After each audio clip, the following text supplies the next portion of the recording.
The Trump administration puts Cuba back on the United States list of state sponsors of terrorism. Nicaragua's President Daniel Ortega rejected the military interference of the United States and Guyana in the maritime territory of the Venezuelan Essequibo. The head of the World Health Organization said he had been notified by Japan of a coronavirus variant in people arriving from Brazil.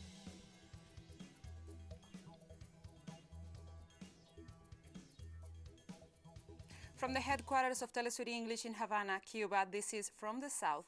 I'm Gladys Quesada. The Trump administration has put Cuba back on the United States list of state sponsors of terrorism in a move that complicates plans by the incoming Biden administration to relax increased pressure on Havana. The designation was confirmed this Monday by Secretary of State Mike Pompeo. The U.S. removed Cuba from its state sponsors of terrorism list in May 2015 after President Barack Obama's administration reached an agreement to restore relations with Cuba, including a plan to boost travel and trade between the two countries, much of which has been dismantled under the Trump administration. For the Biden administration to take Cuba back off the list will require that the State Department conduct a formal review, a process that could take several months.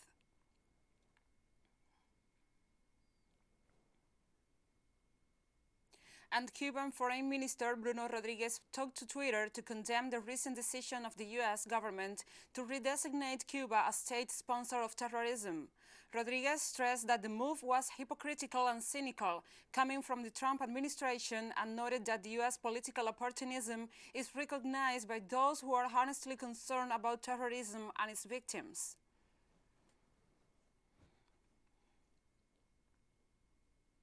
The Venezuelan foreign minister also condemned the latest U.S. move against Cuba on Twitter, sharing a statement by the government that vigorously rejects the inclusion of the island on the unilateral list of state sponsors of terrorism. The statement notes that the United States is the country that has created and financed the largest number of terrorist groups over the last decades, as well as conducted systematic policies that amount to state terrorism. The statement calls on the incoming U.S. administration to cease the policies on sanctions and aggression against other nations.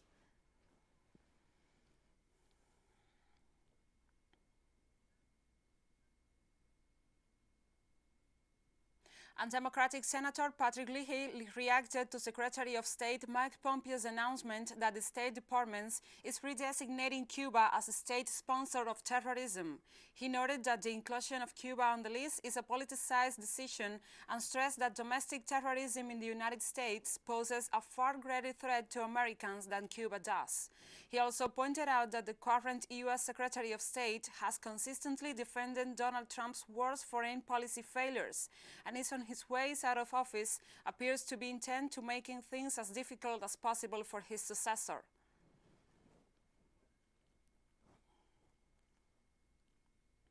And residents of the Cuban capital reacted to the news that President Donald Trump's outgoing administration had returned Cuba to the U.S. blacklist of state sponsor of terrorism.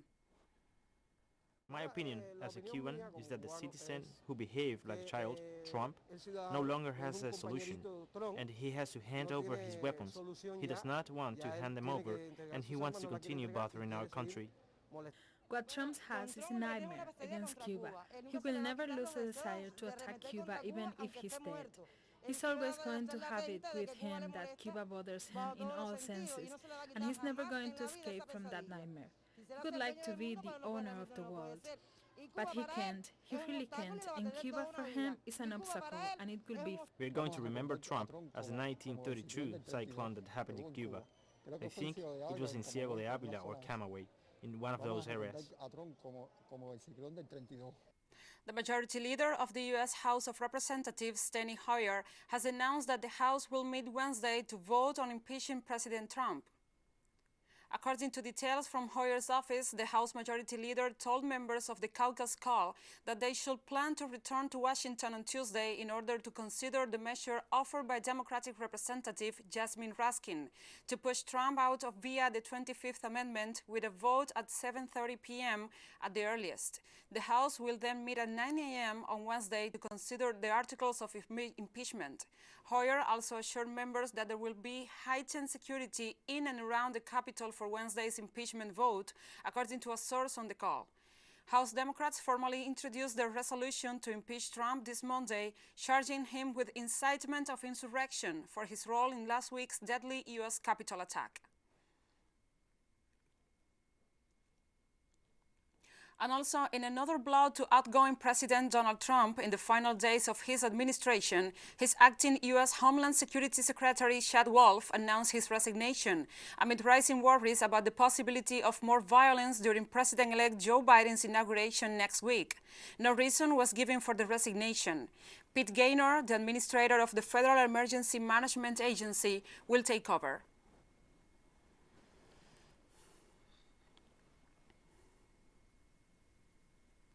And thousands of New Yorkers in the Bronx waited in the line outside one of several newly opened vaccination centers on Monday as the United States attempts to speed up a rollout of the coronavirus vaccine.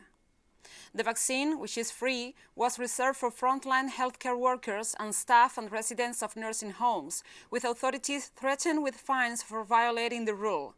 Although New York is less hard hit than it was in the spring, rates are soaring as the pandemic continues to engulf the United States.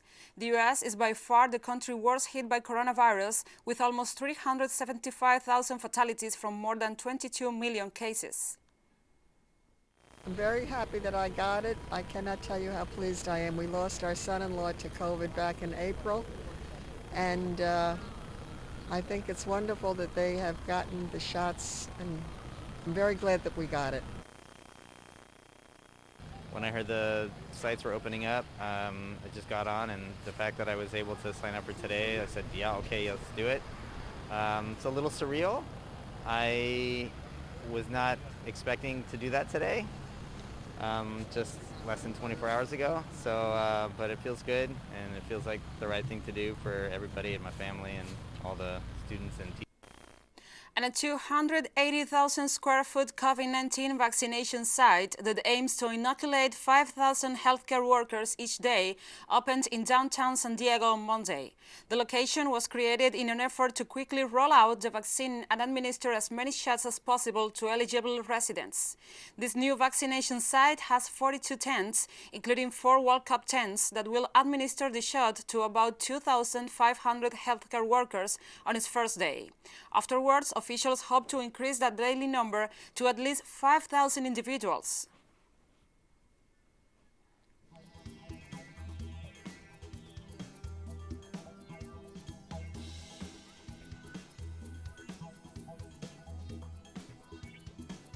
And we'll go now to a short break. Follow us in Twitter at TeleSUR English and Gladys TeleSUR.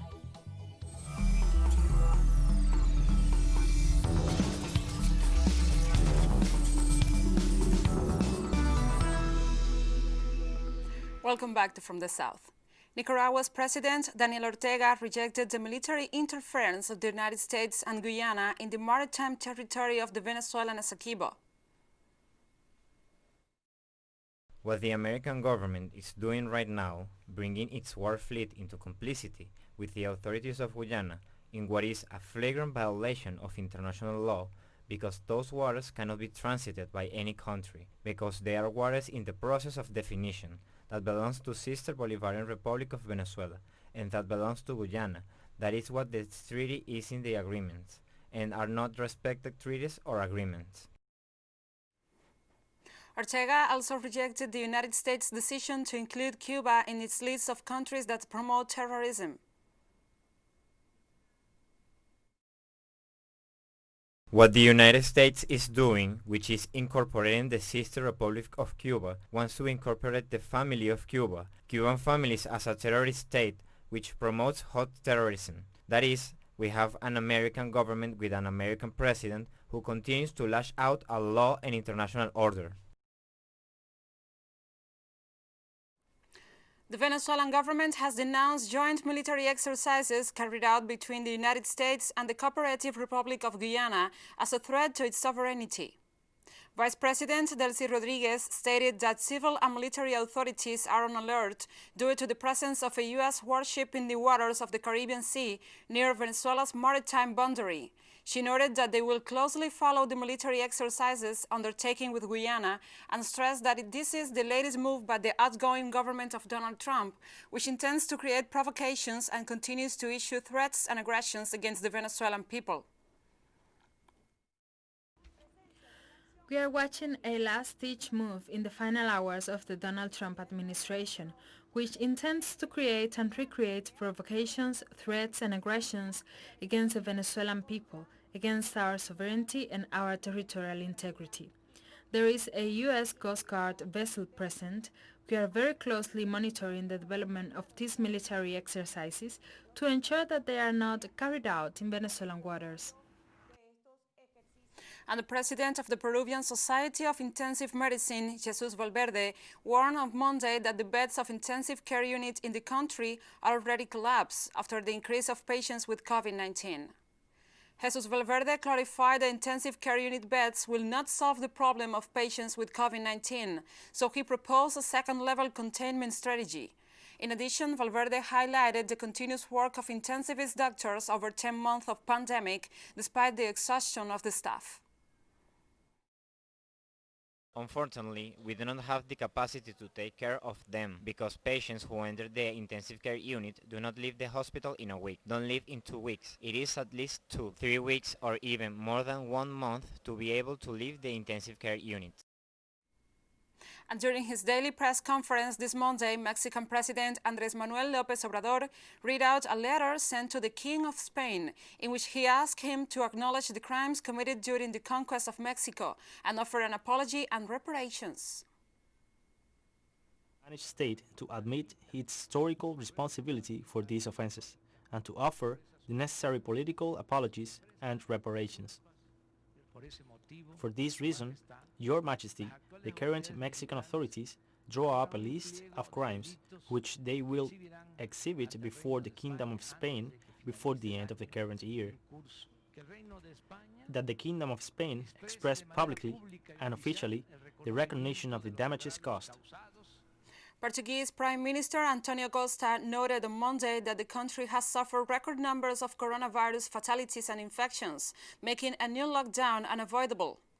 The government will decide restrictions similar to those imposed during the first lockdown last March at a cabinet meeting on Wednesday. The statements came after health officials reported a record 122 fatalities over the past 24 hours, bringing Portugal's overall death toll to almost 80,000. On Friday, officials reported a record of over 10,000 new cases over a 24-hour period.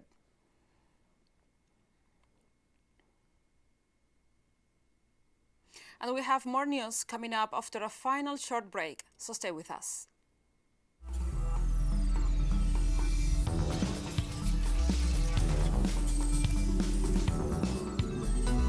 Working with other nations, the WHO and medical experts to analyze the new strain of the virus.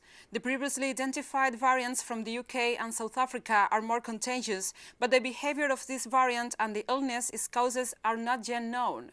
The WHO Director General has urged countries to continue efforts to sequence the virus so that scientists can learn how to respond to different variants. He also stressed that people had to keep following coronavirus restrictions and public health protocols now more than ever. The weekend, WHO was notified by Japan about a new variant of the virus. The more the virus spreads, the higher the chance of new changes to the virus. Most notably, transmissibility of some variants of the virus appears to be increasing. This can drive a surge of cases and hospitalizations, which is highly problematic for health workers and hospitals already close to breaking point. This is especially true where public health and social measures have already broken down. This can have a knock-on effect on other essential health services. At present, the variants do not seem to show increased severity of disease. With new treatments coming down the pipeline, we're hopeful that more lives of those with serious cases of COVID-19 can be saved. But we need to follow the public health basics now more than ever. Keep as much physical distance as you can from other people. Keep rooms well ventilated. Wear a mask. Keep your hands clean. And cough away from others into your elbow. You might get fed up of hearing it, but the virus is not fed up with us. Limiting transmission limits the chance of dangerous new variants from developing. Jordan on Monday received its first shipment of the Pfizer coronavirus vaccine ahead of the start of this vaccination drive this week. The doses arrived at the country's Ali airport on a Royal Jordanian Airlines flight on Monday after an earlier shipment over the weekend of another vaccine made by the Chinese firm Sinopharm. Jordan's health minister has said the country expects to secure enough doses to vaccinate 20% of its population of about 10.5 million people, and that additional doses will be obtained as needed. Jordan is set to begin vaccinating its population on Wednesday, starting with frontline workers and vulnerable groups.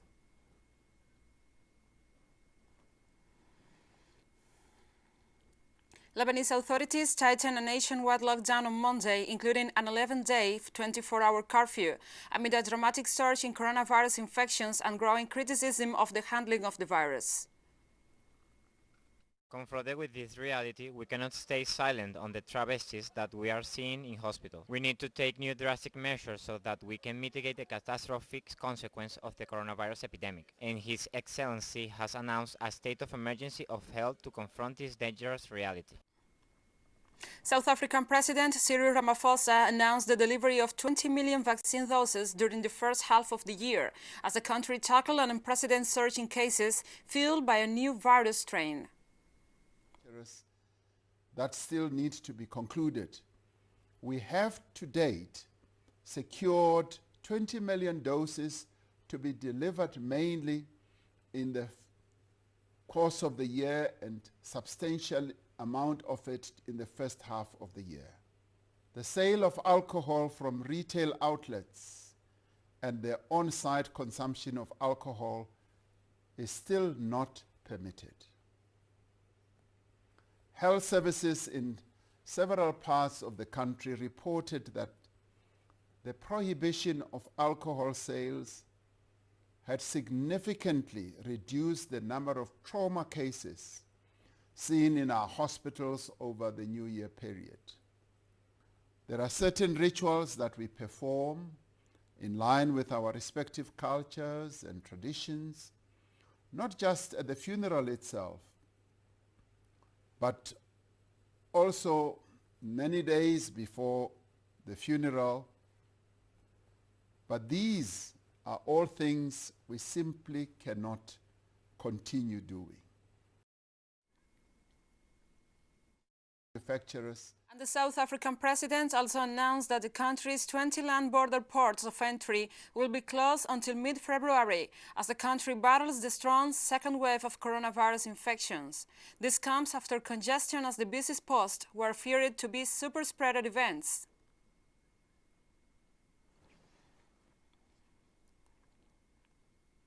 And in Nigeria, an ambush by terrorist groups against an army contingent in the northeast of the country left 13 soldiers' fatalities death. The terrorists attacked the village of Gasagana in Yobe State while the military convoy was heading towards a military base in Buniyari, 20 kilometers from Damaturu. The attack was attributed to the Islamic State group in the West African province linked to Boko Haram until 2016.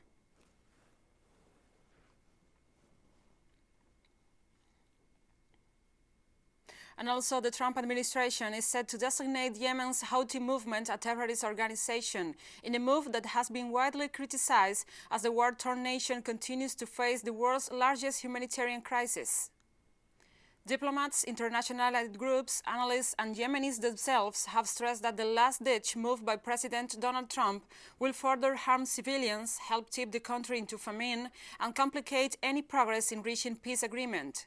Unless the U.S. Congress blocks the decision, the Houthi movement will be blacklisted on the January 19, one day before the inauguration of President-elect Joe Biden, who said had hoped to mount a fresh push to end Yemen's devastating six-year-old war, sparked by the 2015 Saudi Arabian-led coalition invasion of the country to prop up the government ousted by Houthi movement.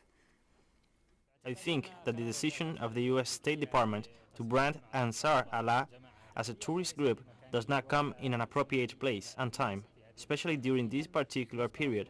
The international community and the major countries are supposed to support the efforts of the UN envoy to Yemen in building peace and achieving a comprehensive dialogue to end the war in Yemen. I think this decision will complicate matters further and will lead to a new phase of conflict. We in Yemen hope that the US and other countries can support the efforts of the UN envoy in bringing peace to Yemen, but the decision of designating Ansar Allah as a terrorist group will make things more complicated. If Ansar Allah is listed as a terrorist group, this will increase the suffering of civilians in Yemen. Humanitarian organizations will stop their work and humanitarian aid will decrease dramatically, apart from the organizations which have already halted their work in Yemen a while ago. If this declaration is passed, it will cause a huge humanitarian crisis and civilians will pay the price. If the US label And we have come to the end of this news brief. But remember, you can find this and many other stories on our website at telesurenglish.net. And also, if you feel so inclined, please join us on social media, Facebook, Twitter, Instagram, and Telegram. For TeleSUR English, I'm Gladys Quesada. Thank you for watching.